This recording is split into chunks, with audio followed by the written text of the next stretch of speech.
हार्दिक स्वागत है। मित्रों, बिहार की समाजवादी राजनीति के एक बहुत ही प्रतिबद्ध और चर्चित नाम है कर्पूरी ठाकुर। आज हम लोग कर्पूरी ठाकुर की शख्सियत को लेकर ही यहाँ बातचीत के लिए इकट्ठा हुए हैं। हमारे साथ इस बातचीत में शामिल हैं कर्पूरी ठाकुर के जीवनीकार अशोक कुमार सिन्हा जी और उजियारपुर के पूर्व विधायक दुर्गा प्रसाद सिंह जी।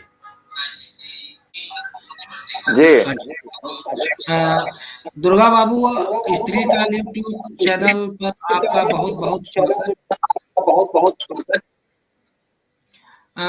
धन्यवाद। श्रोता दर्शकों, जैसा कि हमने आपको बतलाया कर्पूरी जी के बारे में कि आज उनकी पुण्यतिथि है और इसी मौके पर आज भी कितने प्रासंगिक हैं कर्पूरी ठाकुर विषय रखा है और इस पर बातचीत के लिए हमारे समक्ष उजियारपुर के पूर्व विधायक दुर्गा प्रसाद सिंह जी हैं जो कर्पूरी ठाकुर के निकटस्थ रहे हैं और अशोक कुमार सिन्हा जी हैं जिन्होंने दर्जनों किताबें हिंदी में लिखी हैं, कविता, कहानी, उपन्यास और खास करके जीवनी विधा को लेकर अशोक जी का जो हस्तक्षेप रहा है हिंदी पट्टी में। इन्होंने जगदेव प्रसाद की जीवनी लिखी है, बीपी सिंह की जीवनी लिखी है, कर्पूरी ठाकुर की जीवनी इन्होंने लिखी है, सामाजिक क्रांति के सूत्रधार नाम से इनकी एक जीवनी की किताब आई है और हिंदी के साठोत्तरी पीढ़ी के बहुत ही महत्वपूर्ण कथाकार मधुकर सिंह के जीवन को आधार बना करके भी इन्होंने एक जीवनी की किताब लिखी है। और हाल के वर्षों की बात करें तो अशोक जी ने मधुबनी पेंटिंग को लेकर के जो कला प्रतिभाएं सक्रिय रही हैं वैसे लोगों पर भी 2 किताबें इन्होंने लिखी हैं और बिहार सरकार में उपेंद्र महारथी कला दीर्घा के निर्देशक के पद से अभी इन्होंने डायरेक्टर के पद से अभी इन्होंने अवकाश ग्रहण किया है और हिंदी में बहुजन साहित्य इतिहास के संरक्षण वगैरह के सवाल को लेकर अशोक जी का अपना अंदाज रहा है, अपने तरह से सक्रिय रहे हैं। तो आज हम अशोक जी को भी सुनेंगे कर्पूरी जी के बारे में। और दुर्गा बाबू तो राजनीति की ऐसी शख्सियत हैं जो आजीवन मतलब इतनी लंबी आयु ग्रहण करने के बाद भी जो राजनीतिक प्रतिबद्धता रही है समाजवादी आंदोलन की उससे कभी सूत भर भी डिगे नहीं है। तो हम इस बातचीत की शुरुआत करने के पहले कर्पूरी जी का एक संक्षिप्त परिचय अपने श्रोता दर्शकों को देना चाहेंगे। कर्पूरी ठाकुर का जन्म 24 जनवरी 1924 को पितौजिया ग्राम में हुआ। यह तब दरभंगा जिले का हिस्सा हुआ करता था। यह गांव बाद में समस्तीपुर के अंतर्गत पड़ा और 1988 में इस गांव का नामकरण कर्पूरी ग्राम के नाम से हो गया।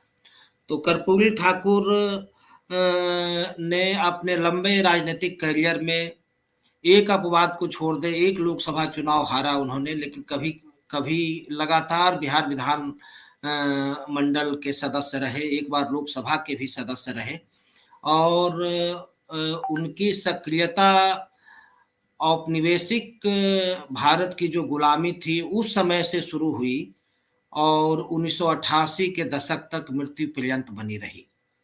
यह महत्वपूर्ण बात है कि वे बिहार के 2 बार मुख्यमंत्री बने, नेता प्रतिपक्ष रहे, उप मुख्यमंत्री भी रहे और सोशलिस्ट पार्टी, संयुक्त सोशलिस्ट पार्टी, लोक दल के राष्ट्रीय अध्यक्ष भी रहे। कर्पूरी ठाकुर ने पहली बार स्टूडेंट फेडरेशन के सचिव की हैसियत से भाषण देने के आरोप में कोर्ट द्वारा 1 दिन की जेल और 50 रुपए का जुर्माना दिया गया। यह इनकी पहली जेल यात्रा थी। 1942 के अगस्त आंदोलन में हस्तक्षेप के कारण भी इन्हें जेल की सजा हुई और लोहिया जेपी के साथ इन्होंने आपातकाल के दिनों में नेपाल में रह करके लगातार जो सत्ता विरोधी माहौल था उसके खिलाफ मुखर रहे।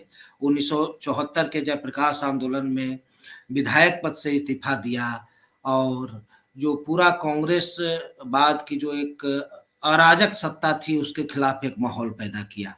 1967 में पहली बार संयुक्त विधायक दल की सरकार में उप मुख्यमंत्री बने। 1971 में पहली बार मुख्यमंत्री और 1977 में दूसरी बार मुख्यमंत्री के पद पर रहे। 1980 और 85 में नेता प्रतिपक्ष के रूप में भी उन्होंने काम किया। तो मित्रों, यह उनका मोटा-मोटी जीवन सफर है और हम कह सकते हैं कि कर्पूरी जी का जो पूरा जीवन रहा है, उसको मोटे तौर पर हम 3 हिस्सों में बाँट सकते हैं। एक हिस्सा वह है जब 1921 से लेकर 1967 तक वे राष्ट्रीय आंदोलन में हिस्सा लेते हैं, विद्यार्थियों और किसानों के आंदोलन से अपनी प्रतिबद्धता जाहिर करते हैं। और 1967 से 80 तक का दौर वह है जब वे पिछड़ी जातियों के नेता बनकर उभरते हैं। और उनके जीवन का जो तीसरा चरण है 1980 से लेकर 1988 तक उनकी मृत्यु तक का, उसमें वे पिछड़ी जातियों से जो एक राजनीतिक नेतृत्व उभर रहा था, पिछड़ी जातियों का जो एक वर्चस्वशाली समूह था, उसके खिलाफ वो हस्तक्षेप करते हैं, दलित और गरीब पिछड़ों की आवाज बनकर उभरते हैं। तो कर्पूरी ठाकुर का मोटा-मोटी यही राजनैतिक जीवन रहा है, सामाजिक जीवन रहा है। मित्रों, अब कुछ विशेष नहीं कहते हुए हम दुर्गा बाबू के पास आते हैं कि दुर्गा बाबू, आप बहुत लंबे समय तक कर्पूरी जी के साथ आपको रहने का मौका मिला, तो आप अपना अनुभव साझा करें। कर्पूरी ठाकुर को लेकर आज आप क्या सोचते हैं? किस तरह की कर्पूरी जी को लेकर जी सर? कर्पूरी ठाकुर जी तो आम आवाम के लोग थे, पूरी जिंदगी उनका संघर्ष में बीता है। वो चाहे पीरियड अंग्रेज का हो या चाहे कांग्रेस का हो या उनके बाद के दिनों का हो, वो उनकी आवाज बनते थे जो अपनी आवाज बोल नहीं सकते थे, जो अपने हक के लिए लड़ नहीं सकते थे, या ऐसे लोगों के मामले में वो हस्तक्षेप करते थे जिनके साथ न्याय नहीं हो पाता था। अन्याय के विरुद्ध कर्पूरी ठाकुर का पूरा जीवन बीता।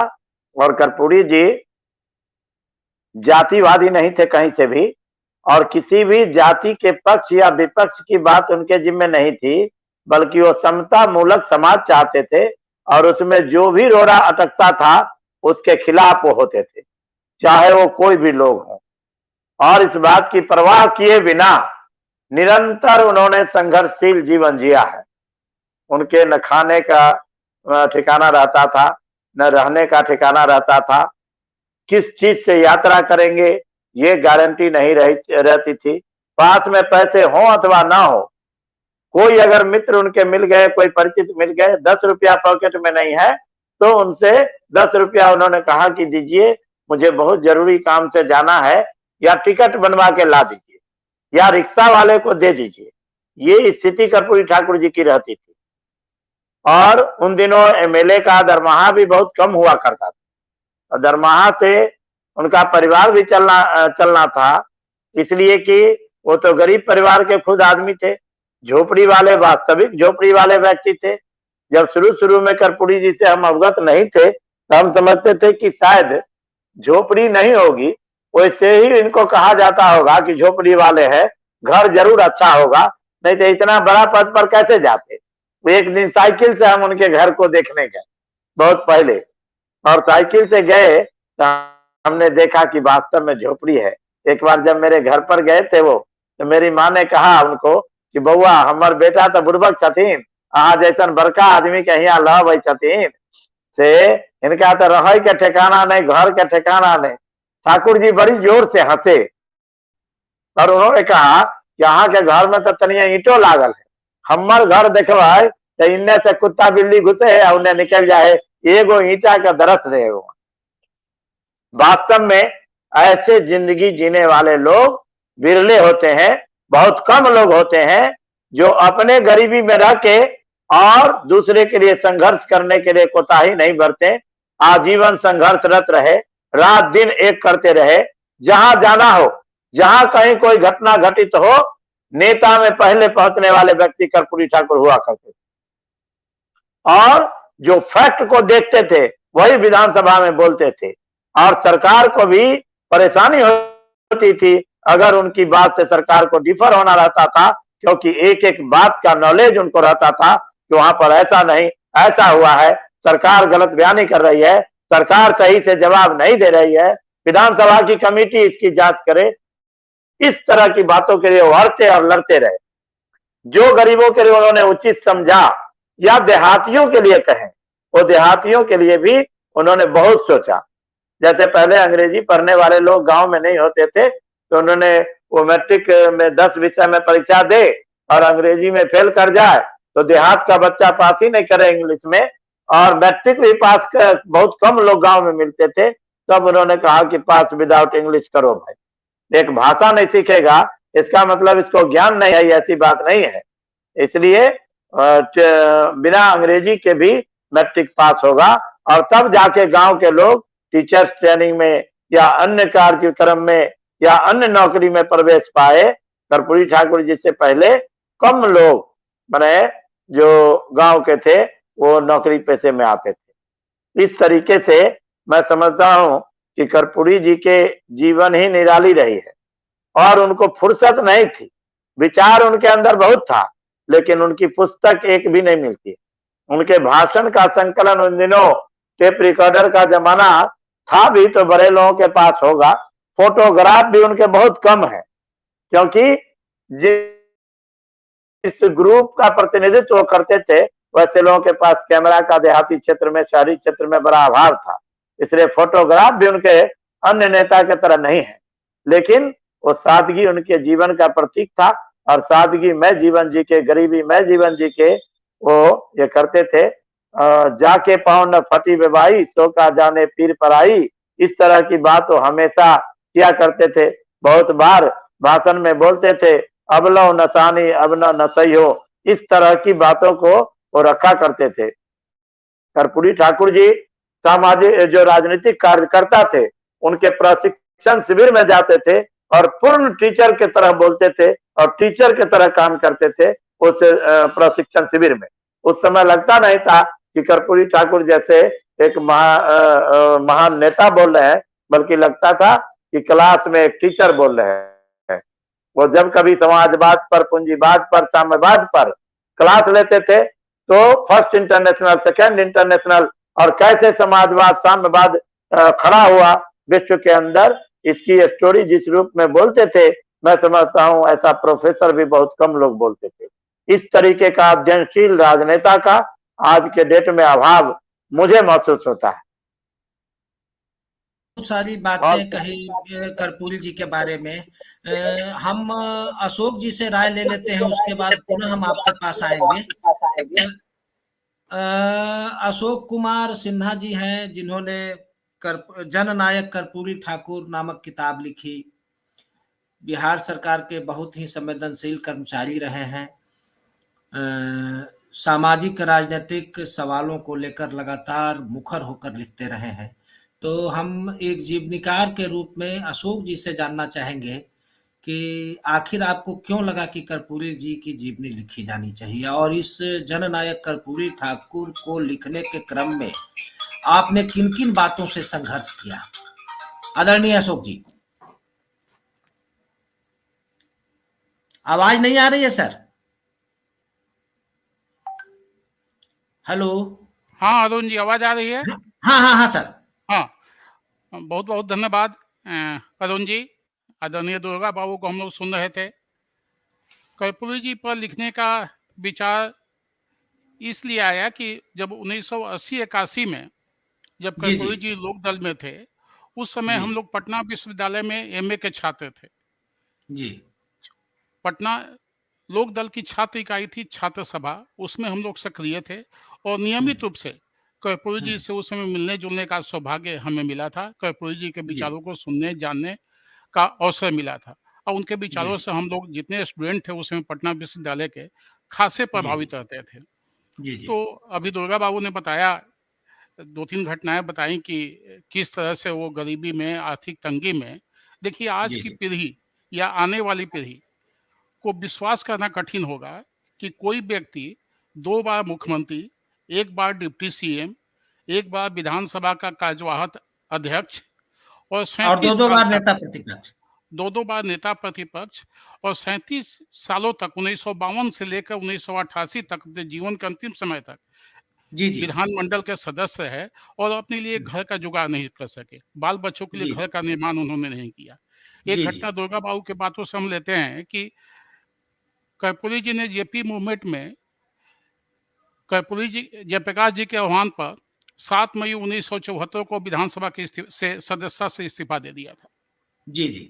आप समझ सकते हैं कि जैसा दुर्गा बाबू ने बताया कि काफ़ी आर्थिक तंगी रहती थी। पेंशन विधानसभा से इस्तीफा देने के बाद वहाँ से वेतन मिलना भी बंद हो गया था। काफ़ी आर्थिक तंगी में थे। उसी समय रांची में उनकी एक जनसभा थी। उनके साथ जी, जी। पीलू मोदी जी थे। पीलू मोदी जी, जी। उस समय समाजवादी आंदोलन के एक बड़े नेता हुआ करते थे। तो राजेंद्र शर्मा जी जेपी के एक निकटतम सहयोगी हुआ करते थे। उन्होंने एक संस्मरण में लिखा है कि जब रांची चले गए, बस से पटना से रांची चले गए, राजेंद्र शर्मा कर्पूरी जी के साथ थे। पीलू मोदी और कर्पूरी जी का भाषण हुआ। जब भाषण समाप्त हो गया, पटना लौटना था। कर्पूरी जी के पास बस भाड़ा के लिए पैसा नहीं था। वो परेशान थे। 2 या 3 रुपया राजेंद्र शर्मा जी के पास था। तो उन्होंने कहा कि कैसे वापस पटना जाएँगे? तो अंतिम में कर्पूरी जी के पास कुछ किताबें थी। हमेशा उनके साथ दुर्गा बाबू बताएँगे किताबों का बंडल लेके साथ चला करते थे। उन जी, किताबों जी। को बेचकर कर्पूरी जी रांची से पटना आए थे। तो कितनी आर्थिक तंगी में रहते थे, इससे अंदाज़ा लगाया जा सकता है। ऐसे भी अध्ययनशीलता उनमें काफ़ी थी। जैसा कि दुर्गा बाबू ने बताया कि समाजवाद पर जितना गहरा अध्ययन उन्होंने किया था, शायद जी, ही जी। कोई दूसरा नेता उतना अध्ययन कर पाया हो। जी। 1952 में जब वो ताजपुर से विधानसभा के लिए चुनाव लड़ रहे थे, उस समय हुआ था कि उनके चुनाव सभा को संबोधित करना था जयप्रकाश नारायण जी को। जेपी को की गाड़ी रास्ते में खराब हो गई। जेपी करीब 3 घंटा लेट पहुँचे थे उनके जनसभा में। 3 जी, जी। घंटा तक कर्पूरी जी अकेले पूरी जनता को बांधे रखे। अपने इतने कुशल वक्ता थे कि 3 घंटा तक लगातार बोलते रहे। जब जेपी आए तो जेपी ने सिर्फ इतना ही कहा कि मेरे आने की अगर लाज आप लोग रखना चाहते हैं तो कर्पूरी जी को भारी बहुमत से चुनाव जितवाइए। और यही हुआ कि जी। कर्पूरी जी पहला विधानसभा चुनाव जिसमें उस 30 सीटें मिली थी सोशलिस्ट पार्टी को, उसमें एक जी, ताजपुर जी। से कर्पूरी जी भी विधायक बने थे। तो ऐसा जी, जी। कर्पूरी जी का राजनीतिक चरित्र था कि आजीवन सामाजिक, प्रशासनिक एवं राजनीतिक विसंगतियों के खिलाफ जीवन पर्यंत लड़ाई लड़ा कर्पूरी जी ने। और समाज को, बिहार को जो उनका देन है, वो अमर है। अशोक जी, अब हम कार्यक्रम के दूसरे चरण में फिर आपकी राय जानेंगे। हम दुर्गा बाबू के पास चलते हैं और हम यह जानना चाहेंगे दुर्गा बाबू से कि बिहार की जो एक अभिजन राजनीति थी कर्पूरी ठाकुर के पहले, लंबे समय तक श्री कृष्ण सिंह का शासनकाल और उनकी मृत्यु के बाद 90 के दशक तक लगातार अस्थिर सरकारों का दौर, अल्पकालीन सरकारों का दौर। तो उसमें कर्पूरी ठाकुर जैसे लोगों का कि जिस समाजवादी आंदोलन में भी एक बड़ी संख्या मतलब अभिजन समाज से आने वाले राजनीतिज्ञों की थी।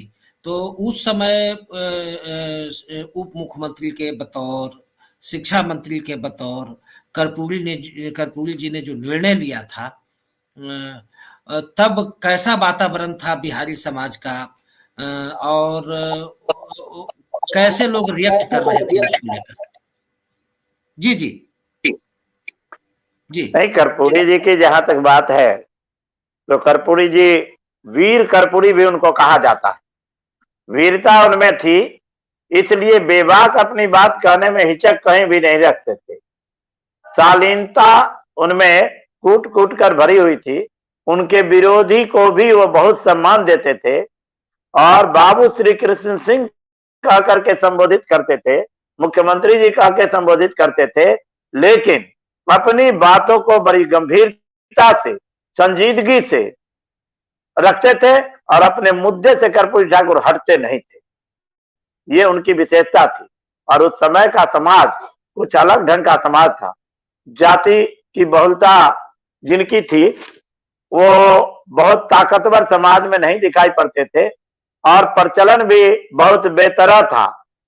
बल्कि हम लोगों के समय तक मैंने खटिया पर नहीं बैठ सकते थे, खराउन पहन के नहीं चल सकते थे पिछड़े वर्ग के लोग। दलित की तो बात ही छोड़ दीजिए, पिछड़े वर्ग के भी लोग ऊंचे समाज के सामने खराउन पहन के नहीं जा सकते थे। इस तरह की स्थिति थी। इसमें लड़ना बहुत कठिन काम था, लेकिन कर्पूरी ठाकुर जी के साथ ये विशेषता थी कि वो विचार के प्रति विचार के धनी व्यक्ति थे और उनके विचार से प्रभावित व्यक्तिगत संबंध वाले लोग और पार्टी से उनके कारण से जुड़े वाले लोग भी बहुत थे। जैसे Rajendra Narayan Sharma, freedom fighter Samastipur, Vashishtha Narayan Singh, freedom fighter Samastipur, और रामविलास मिश्र, ये एमएलए सरारंजन, इस टाइप के बहुत सारे लोग पूरे राज्य में उनके साथ हुआ करते थे। पंडित रामनंदन मिश्र, जयप्रकाश नारायण, ऐसे लोगों का बल, ऐसे लोगों की ताकत कर्पूरी जी के साथ हुआ करती थी और ये लोग उनके विचार से प्रभावित थे। और कर्पूरी ठाकुर के बारे में लोगों ने बाद में कहा कि वो जातिवादी थे, लेकिन ऐसा कहीं कुछ कर्पूरी जी के अंदर भाव में नहीं था। कर्पूरी जी तो सिर्फ ये चाहते थे जो बहुत गरीब हैं, जो शोषित हैं, जो दलित हैं, जो पिछड़े हैं, जो कमजोर वर्ग के लोग हैं, उनको कोई सताए नहीं, उनको कोई दबाए नहीं। जो संविधान ने अवसर की समानता का अधिकार दिया है, तो उनको भी पढ़ने लिखने, शिक्षा अर्जित करने, समान रूप से आगे बढ़ने की चाहत जो उनकी है वो पूरी हो, इसमें बाधा नहीं किया जाए। और इसके लिए वो सारे जगहों में, चाहे विधानसभा के अंदर हो या राजनीतिक दल के मंच के माध्यम से हो या सामाजिक जीवन में हो, सभी जगहों में इन बातों को प्राथमिकता से वो रखते थे। कर्पूरी ठाकुर चूंकि निर्लोभ व्यक्ति थे, परिवारवाद उनके अंदर कभी सपने में भी सोचने की प्रवृत्ति नहीं थी। इस कारण से परिवार को उन्होंने बड़ी देखा नहीं। रामनाथ जी घर का इंतजाम करते थे, जो पैसा वो देते थे उसी में घर चलाया जाता था। और कभी कभी हम लोग जब कभी वहां जाते थे तो कर्पूरी जी ठाकुर जी कह दें कि रामनाथ दुर्गा जी हल्के उनको खाना का इंतजाम होता है। अब रामनाथ जी को चावल है कि नहीं, दाल है कि नहीं, घर में आटा है कि नहीं, मसाला है कि नहीं, नमक है कि नहीं, तेल है कि नहीं, ये बात का मतलब कर्पूरी जी को नहीं था। और ये रामनाथ जी किसी किसी तरीके से व्यवस्था करते थे और तब परिवार चलता था। बल्कि एक बार विधानसभा में कांटी थाने में एक थानेदार ने एक हाजत में व्यक्ति को इतना मारा कि वो मर गया। विधानसभा में इन लोगों ने मोर्चाबंदी की और विधानसभा में इसके खिलाफ आवाज लगाई कि न्यायालय का काम अगर पुलिस करने लगे तो न्यायालय की आवश्यकता कहां रह जाएगी। इस कारण से वो बहुत गामागामी हुआ और विधानसभा बीच में ही बाधित हो गया, जिसके कारण घर पर आए, डेरा पर एक देश रत्न मार्ग में आए। मैं भी वहां था। उनके साथ पूरन चंद जी वगैरह भी थे। पूरन चंद जी और भी बहुत सारे लोग थे। तो कहे रामनाथ खाना दो, इनकार के भूख लागल है। रामनाथ जी जितना चावल दाल सब्जी थी, खाना तो सबके लिए कहा नहीं गया था, उतना खाना दिया। बाद में रामशरण बाबू आ गए, खगड़िया वाले, कहा कि रामनाथ रामशरण बाबू का भी भूख लागल है, उनको खाना दो। और रामनाथ जी ने इशारे में कहा कि चावल खत्म हो गला, लेकिन वो जोर से बोले कि भात खत्म हो गला तो जी दाले दो। रामशरण बाबू दाले पी लेते। रामनाथ जी दाल एक कटोरी लाए और रामशरण बाबू दाल पी लिए। ये जमाना था उन लोगों का और इस तरीके से पार्टी चलती थी। पार्टी भी एक परिवार के तरह से चलाया जाता था और नेता ये नहीं समझते थे कि हम नेता हैं, और इस ढंग से वो संचालित होता था उस समय का दल और उस समय का पारिवारिक जीवन। मैं समझता हूं कि इस तरह का माहौल आज के डेट में जो ऊपर बढ़ जाते हैं वो अपने से कनिष्ठ से बात करना भी हीनता समझने लगते हैं। मैं समझता हूं कर्पूरी जी में ये कभी भी दिमाग में नहीं आया, बल्कि उनके यहाँ उल्टा था। जो निरीह लगे, जो गरीब लगे और जो बोरा ओढ़ करके गया के आदमी आते थे तो सबसे पहले वो उनसे बात करते थे और बाकी बढ़िया कपड़ा वाले से लास्ट में बात करते थे, बाद में बात करते थे। कर्पूरी ठाकुर की जिनको फोन करना रहता था उनको वो फोन से कह दें, जिनको चिट्ठी लिखना रहता था चिट्ठी अपने हाथ से लिखते थे, और उनके पत्र की भाषा कुछ ऐसी हुआ करती थी कि जो पढ़ते थे अभिभूत हो जाते थे, बल्कि वो पत्र पढ़ के उनको लगता था कि अगर कर्पूरी जी के पत्र के आधार पर काम कर सके तो हम पर कर्पूरी जी की कृपा रहेगी। माना इस ढंग का वो पत्र लिखते थे। उनका सेंटेंस इतना बढ़िया होता था, आपकी कृपा होगी यदि इनका काम कर देंगे, आपका बहुत आभार मानूंगा यदि इसकी जांच करा के इन्हें न्याय दिलाने की व्यवस्था कर देंगे। इस टाइप से वो लिखते थे। और एक बड़ी अच्छी बात उनसे मैं जाना कि पत्र के ऊपर सारा चीज टाइप होता था, लेकिन नाम प्रिय श्री फलाना, श्रद्धेय श्री फलाना ये खुद लिखते थे, और नीचे स्नेह, सप्रेम या सादर ये नीचे भी खुद लिखते थे। इस टाइप से वो जो है पूरा ठाकुर जी की ये व्यवस्था मुझको नहीं संपूर्ण बिहार को एक रोशनी देती थी। राजनेताओं को, विद्यार्थी को, टीचर को, कर्मचारी को एक प्रेरणा पद ढंग से वो काम संचालित किए, और सबको एक रोशनी देना चाहते थे, लोगों को उजाले में रखना चाहते थे। ये कर्पूरी ठाकुर जी का तत्कालीन समाज में भी यही निर्भीकता, यही प्रखरता और ओजस्वी वाणी कायम रही थी।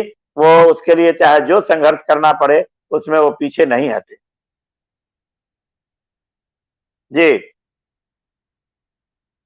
अशोक हेलो। सर हाँ दुर्गा बाबू, अब हम अशोक सर की तरफ बढ़ रहे हैं। हम पुनः आपके पास आएंगे। अशोक सर, दुर्गा बाबू के पास कर्पूरी जी से जुड़ी हुई स्मृतियों का ढेर सारा खजाना है, और आज फॉरवर्ड प्रेस में इन्होंने इस तरह के कई प्रसंगों से जुड़े हुए अनुभव हमसे साझा किए थे, जो अभी प्रकाशित हुई है फॉरवर्ड प्रेस के ब्लॉग पर।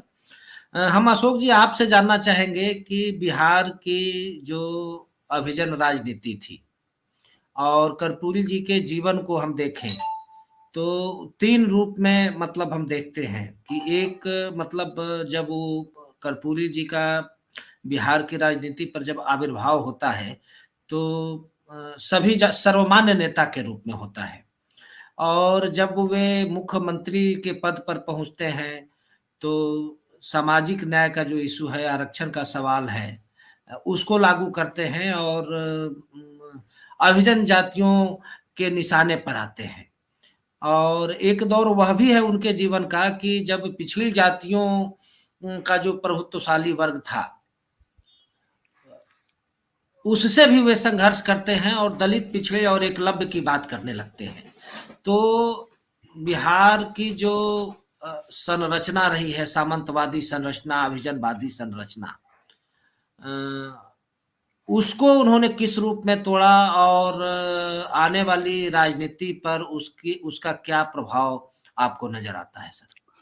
आपने सही कहा अरुण जी। जब कर्पूरी ठाकुर जी 1952 में पहली बार जब विधायक बनकर विधानसभा पहुंचे थे, उनका पहला भाषण जो विधानसभा में हुआ था, उन्होंने यही कहा था कि देश को राजनीतिक स्वतंत्रता की आवश्यकता इसलिए थी कि मनुष्य को सामाजिक स्वतंत्रता मिले। पहला क्वेश्चन उन्होंने यही कहा था कि देश इसलिए स्वतंत्र आजाद हुआ है कि जो देश के प्रत्येक व्यक्ति है वो सामाजिक रूप से स्वतंत्र रहे, ऊंच नीच का भेदभाव नहीं रहे। और उसमें उन्होंने कहा था कि ये हम लोग का सौभाग्य है कि आज़ादी के आंदोलन के अगुआ श्री कृष्ण सिंह जी हमारे मुख्यमंत्री हैं, लेकिन हम श्री कृष्ण सिंह से आग्रह करेंगे, उन्होंने कहा था पहले भाषण में कर्पूरी ठाकुर जी ने, कृष्ण सिंह जी से आग्रह करेंगे कि वे बिहार की जनता की सेवा उसी तरह से करें जिस तरह से बादशाह नसरुद्दीन अपनी प्रजा को प्यार करता था, पुत्रवत प्यार करता था। मैं चाहूंगा कि कृष्ण सिंह भी उसी तरह से बिहार की जनता को प्यार दें, अपनत्व दें। लेकिन जब कुछ वर्षों के बाद कृष्ण सिंह के शासन में भी भ्रष्टाचार की शिकायतें आने लगी, ऊंच नीच का बोलबाला बढ़ने लगा, तो 1953 में कर्पूरी जी ने गैर सरकारी प्रस्ताव लाया था बिहार विधानसभा में। जी। और उन्होंने भ्रष्टाचार पर आक्षेप किया था तत्कालीन सरकार पर, तत्कालीन जो शासक थे उनके खिलाफ, और कहा था कि जिस तरह से जुडिशियरी स्वतंत्र है, इलेक्शन कमीशन स्वतंत्र है, उसी तरफ से एक भ्रष्टाचार की जांच के लिए एक करप्शन कमीशन बने। जी जी 1953 में जो गैर सरकारी प्रस्ताव कर्पूरी जी ने लाया था, उसमें उन्होंने, आज लोकपाल की बात होती है, लोकायुक्त की बात हो रही है, लोकपाल विधेयक को लेकर आंदोलन कुछ वर्ष पहले हम लोगों ने देखा, लेकिन कर्पूरी जी जी जी 1953 में ही आवश्यकता महसूस किए थे कि करप्शन कमीशन, उनका नाम था कि जिस तरह से जुडिशरी देश की इंडिपेंडेंट है, जी इलेक्शन कमीशन इंडिपेंडेंट है, उसी जी तरह से भ्रष्टाचार की जांच के लिए एक करप्शन कमीशन बने, जो कि मंत्री से लेके, मुख्यमंत्री से लेके प्रशासनिक पदाधिकारी जो भी लोग हैं, सब उसके दायरे में आए हुए।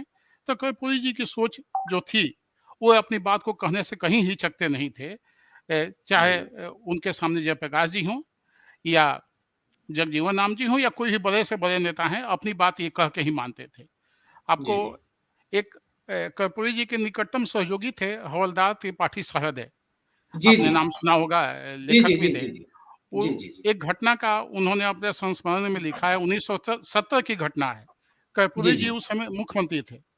जी जी कर्पूरी जी मुख्यमंत्री थे और उन्होंने गोपाल त्रिपाठी सहदे जी को बुलाया था कि सर्किट हाउस से मिलने आइए, और भी कई लोगों को कर्पूरी जी ने समय दिया था पटना के सर्किट हाउस में कि हम आप सबसे मिलेंगे। जब वहाँ संस्मरण में लिखते हैं सहदे जी जी कि जी जब वहाँ गए तो 20-25 युवक जो थे, सामंती प्रवृत्ति के युवक थे, वो कर्पूरी जी को देखते ही घेर लिए और कर्पूरी जी को गाली देने लगे, धक्का धुक्कम करने लगे, यहाँ तक कि हाथापाई भी कर्पूरी जी से करने लगे। जो वहाँ जी पुलिस खड़ी थी, पुलिस ने पुलिस ने आके लाठी डंडे से वो लोग को अलग हटाया, लेकिन उसके बावजूद भी जो सामंती प्रवृत्ति के छात्र थे, वो एक पुलिस से उलझना चाहते थे कि लाठी चले, गोली चले, कुछ विवाद हो, हंगामा हो। अब पुलिस भी चाहती थी कि अब लाठी चार्ज करें, तो कर्पूरी जी ने डांटा था पुलिस वाले को जी कि आप बीच में क्यों पड़ गए, हम्म, कि हम जिस जाति से आए हैं, जिस कौम से आए हैं, बचपन से हमको गाली सुनने की आदत है, और ये लोग जिस जाति से आए हैं, बचपन से ही लोग को गाली देने की आदत है और हमें गाली सुनने की आदत है। इस बीच में आप कहाँ से आ रहे हैं? आप लोग यहाँ से हटिए। और उसके बाद उन्होंने पुलिस को हटाया और फिर उस जो सामंती छात्र थे, उनके अगुआ को बुला के उन्होंने काफ़ी देर तक समझाया और फिर उनको इस तरह से समझाया कि वे लोग भी कर्पूरी जी की जय जयकार करते हुए वहाँ से चलते बने थे। तो कर्पूरी जी का राजनीतिक चरित्र शुरू से ही इसी तरह का था। एक और घटना मैं बताऊं कि 1971 जी में जब केदार पांडे जी बिहार के मुख्यमंत्री थे, 1971 की बात बोल रहे हैं, जी जी उस समय पटना में अखिल भारतीय भोजपुरी सम्मेलन हुआ था। उस भोजपुरी सम्मेलन का उद्घाटन बाबू जगजीवन राम जी ने किया था और अध्यक्षता उसकी हजारी प्रसाद द्विवेदी जी ने किया था। उसमें अच्छा जगजीवन राम जी ने बोलते समय कहा कि भोजपुरी जो है मर्दानगी की भाषा है।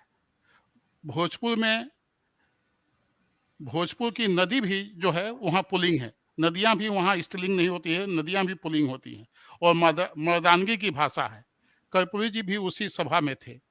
जब कर्पूरी जी की बोलने की बात आई तो कर्पूरी जी ने जगजीवन बाबू को जवाब देते हुए कहा था कि मुझे अच्छा लगता कि अगर यही बात जगजीवन बाबू दिल्ली में बोलते, तब मुझे समझ में आता है, जहाँ की सब लोग अंग्रेजी में ही बात करना पसंद करते हैं और यही भाषा अगर जगजीवन राम दिल्ली में बोलते तो मुझे अच्छा लगता। तो कहने का मतलब कि वो किसी को एक समय जब आप 77 से 80 के बीच में कुछ बातों पर आरक्षण के विवाद के समय में आप देखे होंगे कि उन्होंने जेपी को भी नहीं बख्शा था, जो उनके एक जी समय जी राजनीतिक गुरु रह रहे थे।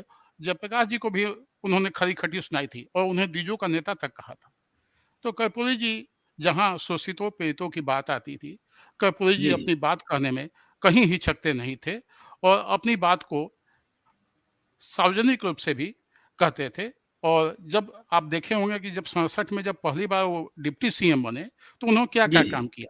पहला उन्होंने काम किया था कि सचिवालय में हम आप हमेशा जाते हैं, देखते हैं कि वहाँ जो लिफ्ट लगा हुआ था सचिवालय में, मुख्य सचिवालय में, उसमें लिखा हुआ था कि ओनली फॉर ऑफिसर्स। उसमें सिर्फ गजेटेड ऑफिसर ही लिफ्ट का उपयोग करते थे। उन्होंने पहला काम किया कि उस लिफ्ट से ये शब्द हटवा दिया और सभी के लिए लिफ्ट का उपयोग का आदेश दिया। दूसरा उन्होंने काम किया था कि डिप्टी सीएम के रूप में कि अलाभकर खेती से जी जी पर जो टैक्स लगता था, 5 एकड़ तक भूमि पर जो टैक्स लगता था, लाभकर जो उसको कर दिया जाता था, जी जी, उसको उसको उन्होंने फ्री कर दिया। मालगुजारी उन्होंने समाप्त कर दी थी। उसके बाद उन्होंने मैट्रिक की परीक्षा से अंग्रेजी की अनिवार्यता, जिसका दुर्गा बाबू ने बताया कि उस समय जो गरीब गांव देहात के गरीब पिछड़े वर्ग के जो युवक थे, दलित वर्ग के युवक थे, वो अंग्रेजी उनके लिए बड़ी कठिन विषय हुआ करता था। अंग्रेजी की अनिवार्यता थी, इसके चलते हुए सरकारी नौकरी में नहीं आ पाते थे या पढ़ाई से विमुख हो जाते थे। तो जी कर्पूरी जी जी ने अंग्रेजी की अनिवार्यता समाप्त की। उनकी खिल्ली भी उड़ाई गई थी। आपको याद होगा कि कर्पूरी डिवीजन का नारा दिया गया था। जी जी उसी तरह से उस समय छठा और 7वां क्लास में जो लड़के पढ़ते थे, उनको 3 रुपया प्रति माह फीस देना पड़ता था। उसके चलते भी जी गरीब युवक नहीं आ पाते थे पढ़ाई लिखाई में कि 3 रुपया प्रति माह उस समय काफी कीमत हुआ करती थी। उसको भी कर्पूरी जी ने समाप्त किया। तो जब तक रहे अपने जीवन काल में अंत समय तक वे शोषितों पीड़ितों को ऊपर उठाने का काम करते हैं। चाहे 77 में जब मुख्यमंत्री बने तो मैट्रिक तक की शिक्षा मुफ्त की। उसके अलावा 26% आरक्षण की जो बात है, अति जी पिछड़ों जी के लिए 12%, 8% पिछड़ा वर्ग के लिए, 3% गरीब स्वर्ण के लिए और महिला समाज के लिए। जी तो 26% जी जो आरक्षण मुंगेरी लाल आयोग की रिपोर्ट के आधार पर उन्होंने लागू किया, उस समय भी उनको जी काफी गाली सुननी पड़ी। लेकिन जी आकाशवाणी से उन्होंने उसी दिन आरक्षण लागू करने के समय जो उन्होंने भाषण दिया था, वो भाषण ऐतिहासिक था और उन्होंने कहा था कि ये जो सदियों से जो पिछड़े वर्ग की जनता सहती आई है, उसको ऊपर उठाना मेरा कर्तव्य था। मैं इससे पीछे नहीं हटूंगा। जी जी जी। दुर्गा बाबू लगता है कि अभी स्क्रीन से हट गए हैं। अच्छा। तो हम अशोक जी से यह जानना चाहेंगे कि कर्पूरी ठाकुर ने सामाजिक न्याय की राजनीति की जो लीक खींची, क्या आपको लगता है कि उस परंपरा का विकास आने वाले दिनों में बिहार की राजनीति में संभव हो पाया? बिल्कुल, कर्पूरी जी ने आधार दिया, जी पिछड़ा आंदोलन को, शोषितों पीड़ितों को एक आधार दिया। उस जी समय जी तक कर्पूरी जी 76 के पहले तक हम्म, पिछड़ी जातियों के लोग अपनी जाति बताने में हिचकते थे। उसके जी पहले बिहार के कई इलाकों में सामंती प्रथा इस कदर व्याप्त थी कि पिछड़े वर्ग के लोग, दलित समाज के लोग, जैसे अभी दुर्गा बाबू ने खटिया पर बैठने की बात बताई कि खटिया पर भी नहीं बैठ सकते थे। जी कई जी हजारीबाग से जो सटे इलाके थे वहाँ डोला प्रथा थी, जिसके तहत पिछड़े वर्ग की महिलाओं को शादी की पहली रात गुजारनी पड़ती थी। इस तरह की घटिया प्रथा थी। लेकिन जब कर्पूरी जी आए, उन्होंने बानी दी, पिछड़ों को बानी दी, आवाज़ दी, ताकत दी। जी वही आवाज़ ताकत जो बाद के जो शासन में जो लोग आए, चाहे वो लालू प्रसाद जी हों या वर्तमान मुख्यमंत्री नीतीश कुमार जी हों, अब स्थिति ये हो गई है कि कोई भी शासक बने बिहार का, लेकिन कर्पूरी जी ने जो नींव रखी थी, पिछड़ा आंदोलन को जो गति दी थी, उससे विमुख नहीं हो सकता है, चाहे कोई भी शासक हो। हम्म। अशोक जी, हम यह जानना चाहेंगे कि नेता प्रतिपक्ष के रूप में उनकी क्या भूमिका रही?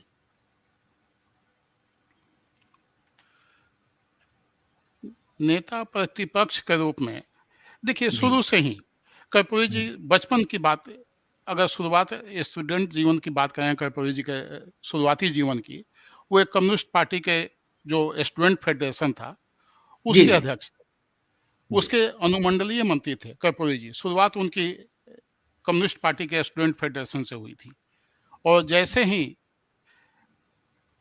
द्वितीय विश्व युद्ध शुरू हुआ था 1 सितंबर 1939 को, अंग्रेजी शासन ने भारत को जबरन जर्मनी के खिलाफ भारत को भी शामिल कर लिया था। उस समय देश के 11 राज्यों में 7 राज्यों में कांग्रेस की सरकार थी, सबने इस्तीफा दे दिया था, उसके खिलाफ आंदोलन शुरू हो गया था। लेकिन कम्युनिस्ट पार्टी जो थी वह अंग्रेजों का साथ दे रही थी। कर्पूरी जी ने उसी समय देखा कि ये देश के साथ गद्दारी है, उन्होंने उसी समय कम्युनिस्ट पार्टी से इस्तीफा दे दिया था और कांग्रेस के चौवनिया सदस्य बने थे। उस समय कर्पूरी जी में ये भावना थी देश प्रेम की कि वे कम्युनिस्ट पार्टी को छोड़कर कांग्रेस का चौवनिया सदस्य बन गए। उसके उसी समय की एक घटना और है कि जब 1942 में अंग्रेजों भारत छोड़ो का आंदोलन शुरू हुआ था, कर्पूरी जी उस समय था कि या तो पढ़ाई जारी रखें या फिर आंदोलन में चले जाएं। कर्पूरी जी आजाद दस्ता जो जयप्रकाश नारायण जी ने बनाई थी उसके सदस्य बन गए थे। तो कर्पूरी जी ने जब आजाद दस्ता में शामिल होने का निर्णय किया और पढ़ाई लिखाई को त्यागने का निर्णय लिया, तो उनके घर के लोग काफी दुखी हो गए थे कि हम परिवार को आशा थी कि कर्पूरी जी पढ़ाई लिखाई करके सरकारी नौकरी करेंगे, हमारा भरण पोषण करेंगे। लेकिन जब कर्पूरी जी ने प्रण किया कि नहीं, मैं अब राजनीति में जाऊंगा, देश को आजाद कराऊंगा, तो उस समय उनके जो इतिहास के शिक्षक थे सीएम कॉलेज दरभंगा के, उन्होंने कर्पूरी जी को अपने पास बुलाया था और समझाया था कि आप परिवार हित में पढ़ाई जारी रखें और पढ़ाई पूरी करने के बाद आप अपने घर परिवार की सेवा करें। तो कर्पूरी जी ने जवाब दिया था कि सर, आप सही कह रहे हैं कि मेरे परिवार के लोगों ने मुझ पर काफ़ी आशाएं बांध रखी हैं, लेकिन मुझ पर मुल्क का दावा भी बनता है। जब तक देश की जनता स्वतंत्रता की बेड़ियों में जकड़ी रहेगी, मैं पढ़ाई जारी नहीं रखूंगा, आज़ादी का सिपाही बनकर काम करूंगा। और उसके बाद वो आज़ादी के आंदोलन में कूद पड़े थे। जेपी जाकर नेपाल में मिले, आजाद दस्ता का सदस्य बने। कई एक घटना उस समय की है जब स्टूडेंट लाइफ का, आवाज जा रही है अरुण जी? हाँ हाँ जा रही है सर। हाँ, उस समय लगातार 2 दिनों तक वो रेल की पटरियों को उखाड़ने का काम किया करते थे, पुलिस पीछे लगी हुई थी। तो एक बार तो स्थिति ये आ गई थी कि 2 दिनों से उन्होंने खाना नहीं खाया था। उनके साथ उनके 2-3 सहयोगी थे, स्टूडेंट लाइफ की बात बता रहे हैं। तो अंतिम में जब कुछ नहीं मिला तो उन्होंने जो खेत में भुट्टे लगे हुए थे, वहाँ चूँकि आग की समस्या थी पकाने की, तो एक शव जल रहा था। उसका आग बुझा नहीं था। उस चीता की आग से उन्होंने भुट्टा सेककर अपनी भूख मिटाई थी। तो जेपी जी का जी देश प्रेम इतना प्रबल था कि आज़ादी के लिए, समतावाद के लिए वे अपने को हमेशा आगे रखते थे। अशोक जी, कुछ सवाल आ रहे हैं कर्पूरी जी से जुड़े हुए, खास करके स्त्री काल की मनोरमा जी का कहना है कि कर्पूरी ठाकुर की विरासत का जो सवाल है, उसका वाहक कौन है?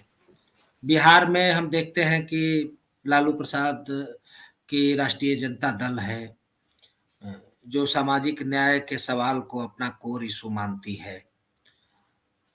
राष्ट्रीय जनता दल है जिसके नेतृत्वकर्ता नीतीश कुमार हैं। यह भी, इनका भी कोर जो सामाजिक न्याय का ही सवाल है। और तीसरा राजनीतिक दल भाजपा है, जिसने कभी कर्पूरी ठाकुर के आरक्षण लागू करने के निर्णय के सवाल पर उनकी अवमानना की थी, और अब वही बीजेपी उनको भारत रत्न देने की भी बात करती है। तो कांग्रेस के तो खिलाफ ही थे। तो मोटे तौर पर 3 राजनीतिक दल अभी बिहार में दिख रहे हैं, राष्ट्रीय जनता दल, जदयू और भाजपा। और इन राजनीतिक दलों में होड़ लगी है कि कौन कर्पूरी ठाकुर की विरासत को संभालेगा?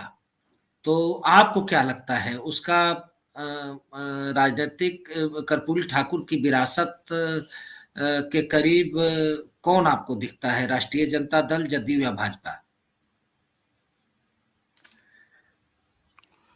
देखिए, जब कर्पूरी जी आरक्षण के विवाद पर जब कर्पूरी जी की सरकार गिरी थी, तो जी।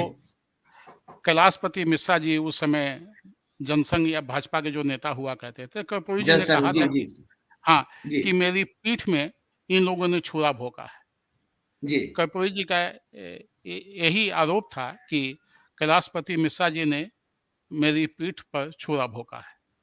जी और आज स्थिति ये है कि कर्पूरी जी की जो राजनीतिक विरासत है या राजनीतिक जी जमा पूंजी है, उसको हासिल करने के लिए प्रत्येक दल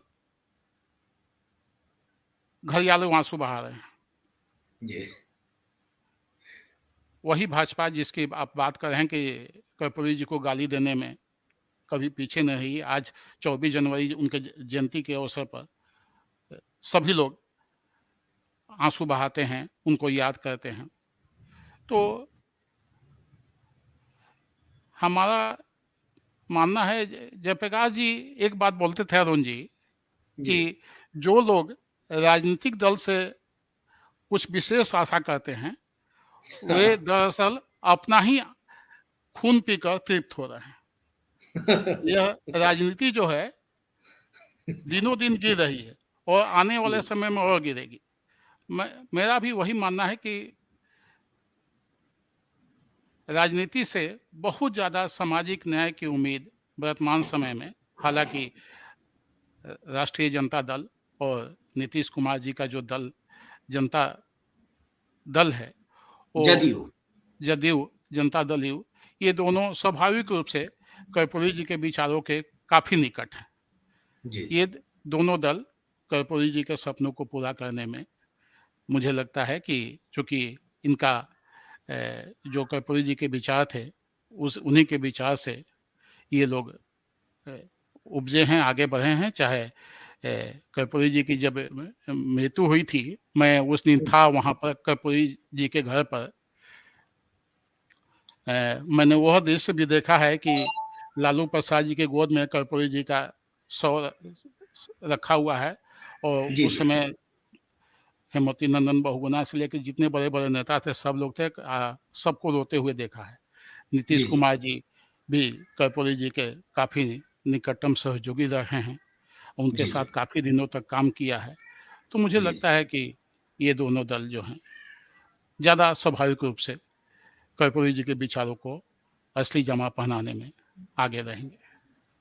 जी जी अशोक जी, एक और जिज्ञासा है। अब समय हमारे पास ज़्यादा नहीं है, तब भी हम लोग अभी आधे घंटे तक कर सकते हैं। हमारी जिज्ञासा थी कि दुर्गा बाबू अगर जुड़ते तो कर्पूरी जी से जुड़ा हुआ और संस्मरण हम लोग सुन पाते, लेकिन अभी वे जुड़ नहीं पा रहे हैं। आपने बहुत ही गहराई के साथ कर्पूरी जी का जो संसदीय जीवन रहा है, उसके बारे में भी बतलाया।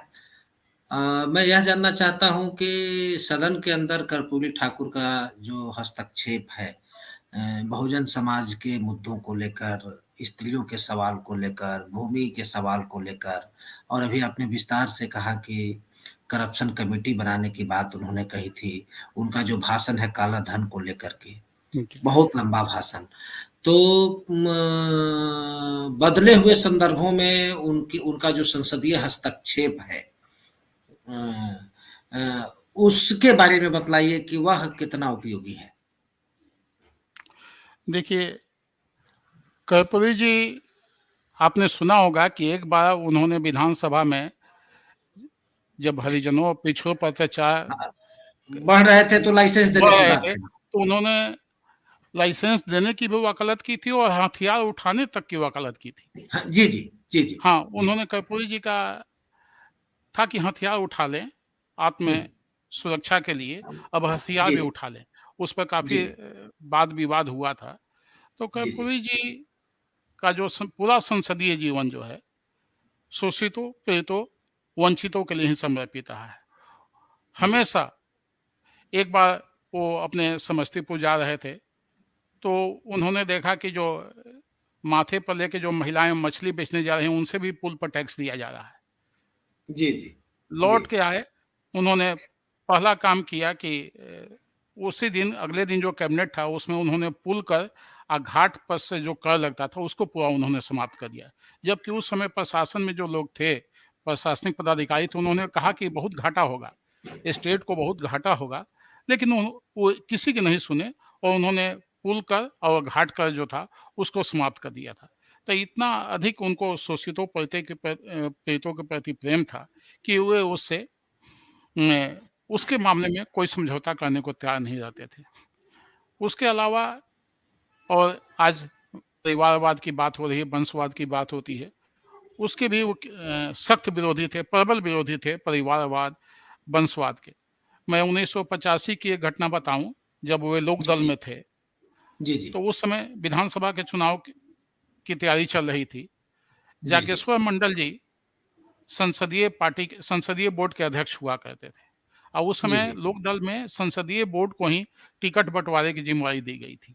जी राजनारायण जी को दिल्ली से प्रभारी बना के भेजा गया था पटना कि जाके जी टिकट बंटवारा करने के लिए। राजनारायण जी पटना आए और उन्होंने पूरे बिहार के लोक दल के प्रत्याशियों की सूची तैयार की थी हम्म और लेके जब वापस जा रहे थे, किसी ने कर्पूरी जी को बताया कि इस बार समस्तीपुर विधानसभा से आपकी उम्मीदवारी तय हो गई है और आपके सुपुत्र रामनाथ ठाकुर की उम्मीदवारी कल्याणपुर विधानसभा से दी जा रही है। जब जी कर्पूरी जी को इसकी भनक लगी तो वे राजनारायण को खोजने एयरपोर्ट पहुंच गए। राजनारायण जी हवाई जहाज में बैठ चुके थे दिल्ली जाने के लिए। वे किसी तरह, उस समय इतना मुश्किल नहीं हुआ करता था एयरपोर्ट जाना या वहाँ हवाई जहाज तक जाना, कर्पूरी जी वहां तक पहुंच गए हवाई जहाज में और उन्होंने राजनारायण से कहा कि हमें लिस्ट दिखाइए। राजनारायण जी ने जब लिस्ट दिखाया, उसमें देखा इन्होंने कि मेरा नाम और मेरे बेटे का नाम दोनों का समस्तीपुर जिला से एमएलए के लिए है, तो उन्होंने जी अपना नाम काट दिया और लिखा कि मैं चुनाव लड़ने के इच्छुक नहीं हूँ। पूरे पार्टी में हंगामा मच गया, हड़कंप मच गया कि कर्पूरी जी चुनाव नहीं लड़ेंगे तो लोक दल का भविष्य क्या होगा, कौन जीतेगा। सभी लोग, जितने शीर्ष नेता थे पार्टी के, सब लोग आए, कर्पूरी जी को समझाने लगे। तो कर्पूरी जी ने जवाब दिया था कि रामनाथ ठाकुर जो मेरा बेटा है वो बरसों से राजनीति में है और पार्टी की सेवा करते आ रहा है, मैं उसकी उम्मीदवारी का विरोध कैसे करूंगा, लेकिन इससे गलत मैसेज जाएगा कि हम परिवारवाद या वंशवाद के समर्थक, इसलिए हम खुद चुनाव नहीं लड़ेंगे। पार्टी के शीर्ष नेताओं को बाध्य होकर रामनाथ ठाकुर की उम्मीदवारी खत्म करनी पड़ी, तब जाके कर्पूरी जी चुनाव लड़े थे।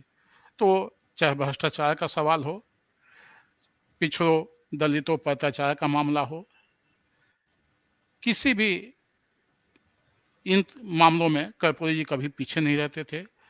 जनता के साथ संघर्ष में सबसे पहले उतरने वाले वो होते थे, जनता का अंग बन जाते थे, भीड़ का हिस्सा बन जाते थे, तो आंदोलन में शामिल हो जाते थे।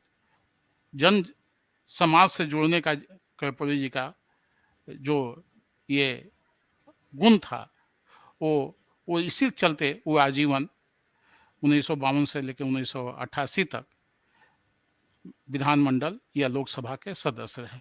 आप सोच लीजिए कि जब 77 में जब एमपी बने थे कर्पूरी जी, जी जी उसके कुछ महीनों के बाद जब मुख्यमंत्री बने हम्म तो उनको विधायक बनना था, क्योंकि मुख्यमंत्री बने रहने के लिए कहीं से विधायक बनना था। फुलपरास के उस समय विधायक हुआ करते थे मधुबनी जिला के देवेंद्र प्रसाद यादव जी, जी उन्होंने जी इस्तीफा दे दिया था कर्पूरी जी के लिए। कर्पूरी जी वहां से चुनाव लड़ रहे थे। कांग्रेस ने क्या किया कि वहां से एक कांग्रेस यादव समाज के बहुत बड़े नेता राम जयपाल सिंह यादव हुआ करते थे। जी, जो बहुत लंबे समय तक मुख्यमंत्री हाँ रहे कांग्रेस सरकार हाँ में। हाँ, उनको जी जी कर्पूरी जी के खिलाफ वहां से फुलपरास से खड़ा कर दिया गया। सोचिए कि कर्पूरी जी एक जिस जाति से आते थे, उस जाति का वोट वहां बमुश्किल उस विधानसभा में 5 से 10 हजार होगा। आज जहां यादव जाति के बहुसंख्यक आबादी फुलपरास में यादव जाति की थी, लेकिन उस जी जी विधानसभा में भी जनता ने, जो कर्पूरी जी का लगाव था शोषितों पीड़ितों से, जाति का भेदभाव मिटाकर करीब 60,000 वोटों से कर्पूरी जी राम जयपाल सिंह यादव को हरा के विजयी हुए थे। यह कर्पूरी जी का जो सामाजिक न्याय के प्रति जो प्रेम था, शोषितों प्रति के प्रति जो झुकाव था, इस घटना से जाहिर होता है कि जादव बहुल क्षेत्र में जादवों के बहुत प्रतिष्ठित नेता हुआ करते थे, उनको 60,000 से अधिक वोटों से हराकर वे विजयी हुए थे। तो श्रोता दर्शकों, अभी हम लोग अशोक जी से कर्पूरी जी के बारे में सुन रहे थे। दुर्गा बाबू ने भी अपना संस्मरण साझा किया हम लोगों के साथ। अब आप लोगों का कोई सवाल अशोक जी से और अगर बनता हो तो आप करें, और हम एक बार पुनः आप सबका आभार व्यक्त करना चाहते हैं। मनोरमा जी का, विनय जी हम लोगों के साथ जुड़े हुए हैं, संजीव चंदन जी, कि आप आए इसमें और कर्पूरी जी के बारे में भारत की जो संसदीय राजनीति है उसमें बहुत कम ऐसे नेता हुए हैं जिनका जीवन और व्यवहार। दुर्गा बाबू जुड़ गए हैं हम लोगों के साथ मित्रों, तो हम चाहेंगे कि दुर्गा बाबू का एक अंतिम संस्मरण हम सुन लें कर्पूरी जी के बारे में। दुर्गा बाबू, हमारी आवाज जा रही है आप तक? मित्रों, दुर्गा बाबू की आवाज नहीं आ रही है। तो भारत की संसदीय राजनीति एक्चुअली नेटवर्क का प्रॉब्लम है। जी जी जी, आवाज आ रही है सर, कहें आप। सर, अभी कर्पूरी ठाकुर की विरासत को लेकर हम लोग सवाल कर रहे थे अशोक जी से कि बिहार में जो 3 राजनीतिक पार्टियां हैं, राजद, जदयू और भाजपा, इनमें होड़ लगी हुई है कि कर्पूरी ठाकुर की विरासत के सबसे उपयुक्त पात्र हम हैं। तो आप इसको लेकर क्या कहेंगे? कर्पूरी जी की विरासत के नजदीक कौन सी पार्टी है बिहार में? दुर्गा बाबू।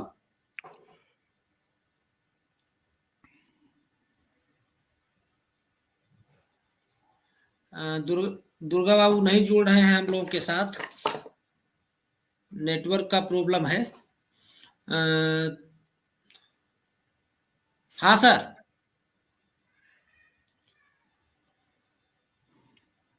तो हम अशोक जी से अब अंत में यह जानना चाहेंगे कि आगे आने वाले दिनों में जिस तरह से बिहार की राजनीति में कर्पूरी ठाकुर की स्वीकार्यता दिन ब दिन बढ़ती जा रही है, और यह इस बात का प्रमाण है कि उनकी पुण्यतिथि हो या जन्मतिथि, सभी राजनीतिक दलों में एक होड़ सी मची रहती है।